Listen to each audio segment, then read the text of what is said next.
સર્વ મંગલ માંગલ્યે શિવે સર્વાર્થ સાધિકે શરણ્યે ત્ર્યંબકે ગૌરી નારાયણી નમસ્તુતે. ગુરુર બ્રહ્મા ગુરુર વિષ્ણુ ગુરુર્દેવો મહેશ્વર ગુરુર સાક્ષાત પરબ્રહ્મા તસ્મે શ્રી ગુરુવે નમઃ. હર હર મહાદેવ. બધા પારિવારિક મિત્રો તમારા બધાનું અમારી આશીર્વાદ જ્યોતિષ ચેનલમાં હાર્દિક સ્વાગત છે કે જેમાં હંમેશા માટે ધાર્મિક અને આધ્યાત્મિક માહિતી અમે આપની પાસે રજૂ કરતા હોય એની હારોહાર મિત્રો દરેક દેવી દેવતાઓનું મહત્વ, વાર તહેવાર અને વ્રતનું પણ મહત્વ સારી રીતે આપની પાસે રજૂ થાય તેવી જ અમારી મહેનત હોય. મિત્રો હંમેશાનું પંચાંગ અમે આપની પાસે રજૂ કરીએ કે જે પંચાંગમાં આજની તિથિ, વાર, રાશિ સહિત આજના ચોઘડિયાની પણ એમાં માહિતી આપવામાં આવતી હોય.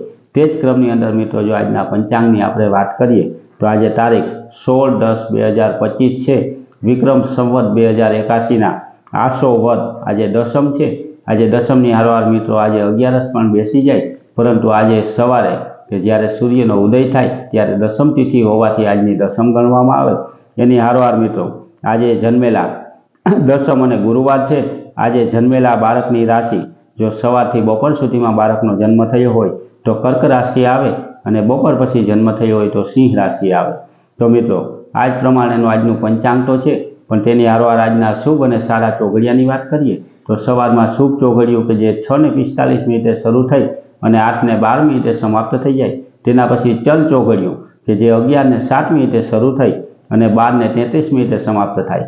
તેના પછી લાભ ચોઘડિયું કે જે 12:34 શરૂ થઈ અને 2 વાગે સમાપ્ત થાય. 2:01 અમૃત નામનું ચોઘડિયું શરૂ થાય કે જે 3:27 સમાપ્ત થઈ જાય. તેના પછી છેલ્લું ચોઘડિયું મિત્રો શુભ કે જે 4:55 શરૂ થઈ અને 6:21 સમાપ્ત થઈ જાય. એટલે મિત્રો આજના આ 5 શુભ અને સારા ચોઘડિયા છે કે કોઈ પણ પ્રકારનું આપણે નવું ધાર્મિક અથવા તો આધ્યાત્મિક કાર્ય કરવું હોય તો આ શુભ અને સારા ચોઘડિયામાં કરવું જોઈએ. આ ચોઘડિયામાં કરવાથી આપણા કાર્યમાં કોઈ પણ પ્રકારનો વિલંબ અથવા તો કોઈ પણ પ્રકારની તકલીફ આવતી નથી. મિત્રો હંમેશા માટે અમે આપની પાસે ધાર્મિક અને આધ્યાત્મિક માહિતી તો રજૂ કરતા હોય તો આપણા હિન્દુ સનાતન ધર્મનું ભારત ભૂમિ સહિત વિદેશમાં કેટલું માન છે તેના વિશેની માહિતી રજૂ કરતો વિડીયો અમારી આશીર્વાદ જ્યોતિષ ચેનલમાં આજે મૂકવામાં આવેલો છે.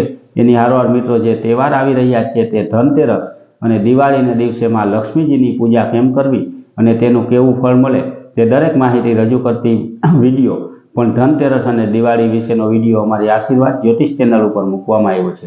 મિત્રો આવીને આવી ધાર્મિક માહિતી હંમેશા અમે આપની પાસે રજૂ કરતા હોય આપણને પણ હંમેશા ઘરે બેઠા આવી ધાર્મિક માહિતીની હારોહાર હંમેશાનું પંચાંગ પણ મળતું રહે અને હિન્દુ ધર્મની માહિતી પૂરેપૂરી સાચી અને સરસ રીતે આપણને મળતી રહે.